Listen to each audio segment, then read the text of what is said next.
My name's Kevin Steed. Subscribe to Heel Steven on YouTube.com, or I'll come to your house and ruin your life. It is now time for your Q&A video for the month of September. Over the last week, I got questions sent to me via Facebook, Twitter, and YouTube. It is now to answer your questions. So, without further ado, let's get on to the first question, shall we? First question comes from Peter Gilmore via Facebook, and he writes, who do you see winning the ROH World title after Elgin or Jay Briscoe wins it? In parentheses, you put Elgin most likely at Final Battle. Honestly, I think if ROH is smart, they'll let Adam Cole hold on to the belt for a very long time, like they did with Kevin Steen. Let's be honest, Adam Cole right now is on a roll. I think what he does in PWG, he's going to bring it over to ROH and make it even better. Yes, Michael Elgin will win the belt from Adam Cole, most likely at Supercard of Honor 8, the latest. Next question comes from WWE Uploads HDV1, and he writes, first thing you would do if Dixie Carter was to wrestle at Bound for Glory?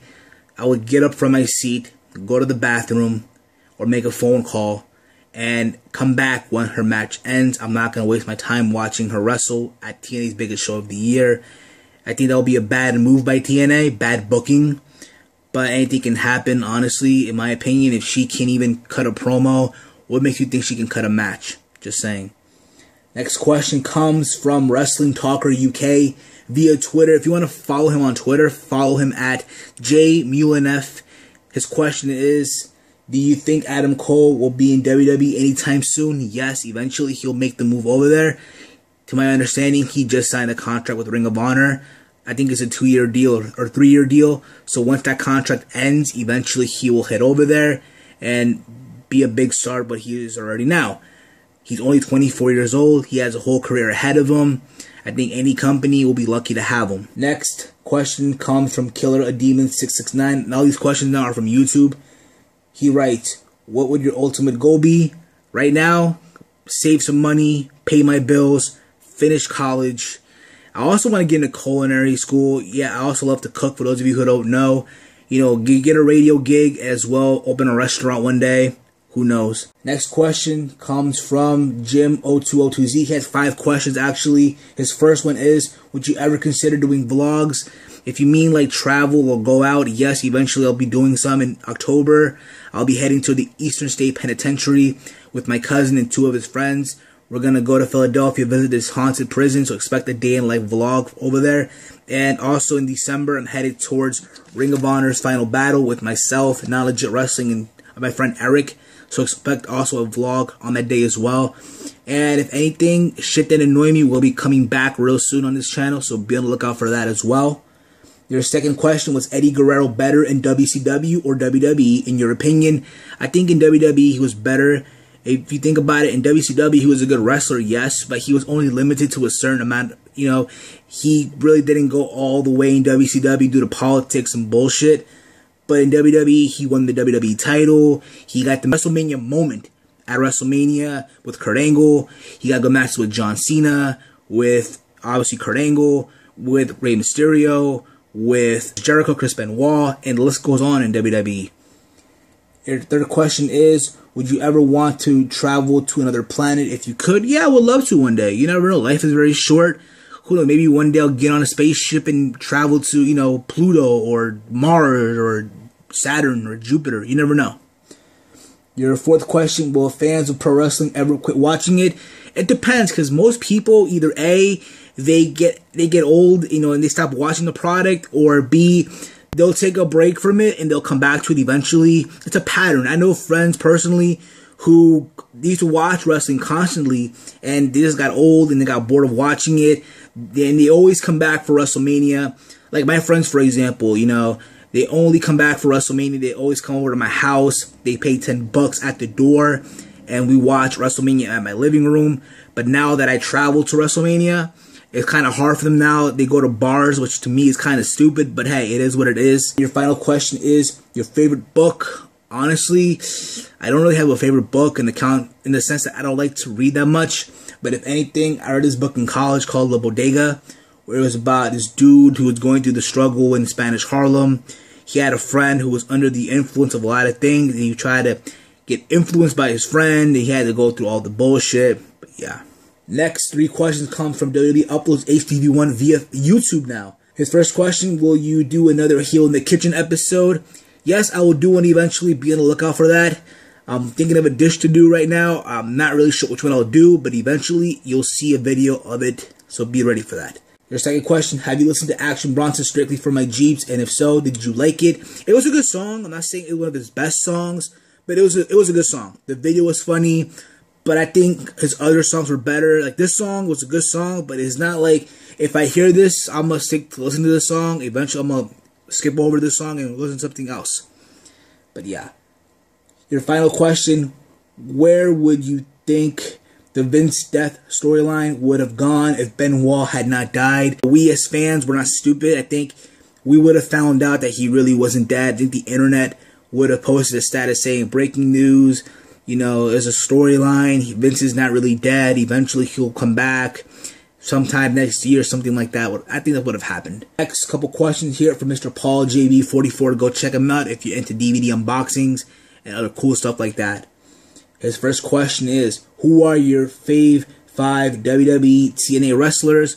From WWE right now, I would say Daniel Bryan, CM Punk, Antonio Cesaro, who else? Dolph Ziggler, and for some reason, Justin Gabriel. He's a good talent. I see good things coming for him along the way.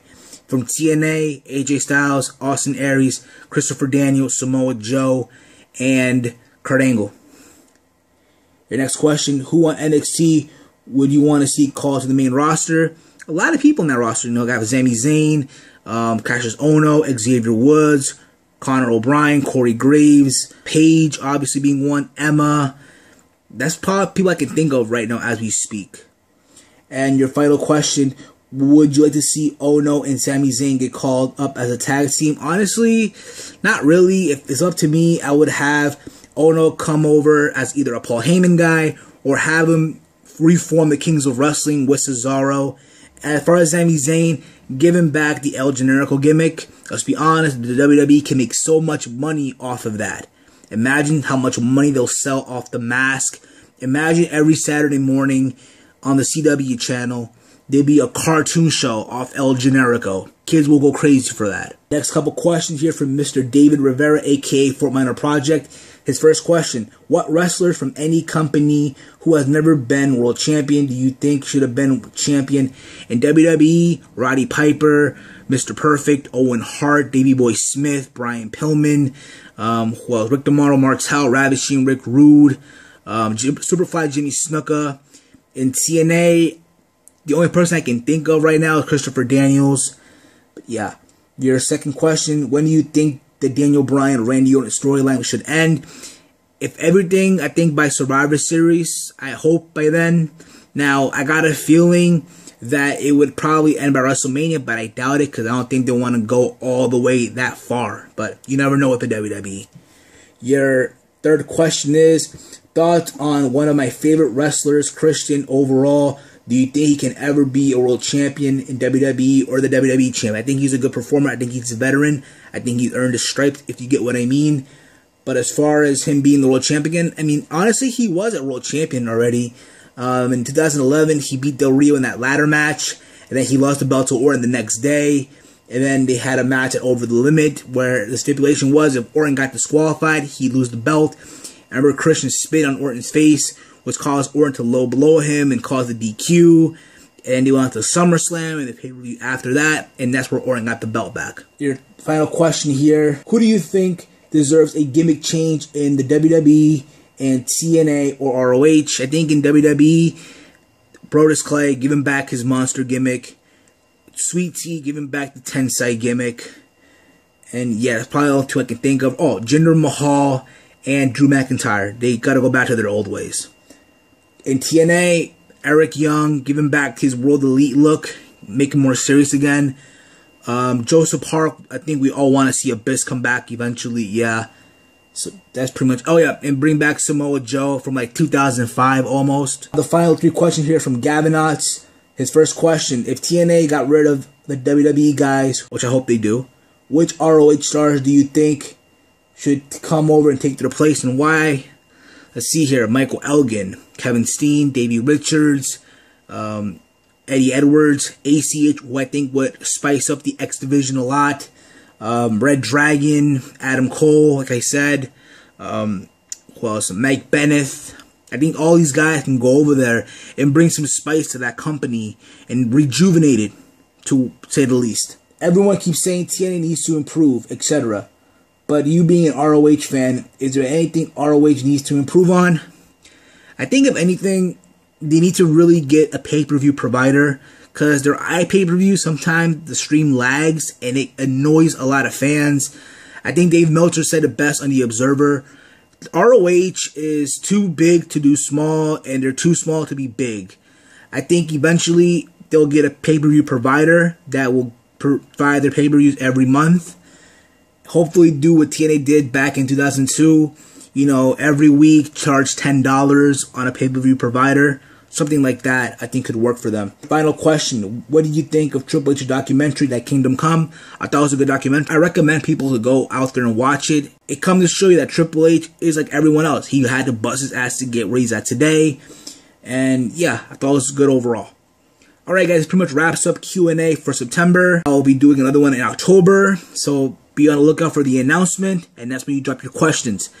I'm going to have a link to everyone's channel who sent me a question down below in the box. Go subscribe and go check them out. And until next time, I'll catch you guys in the next video. I'm out. Peace.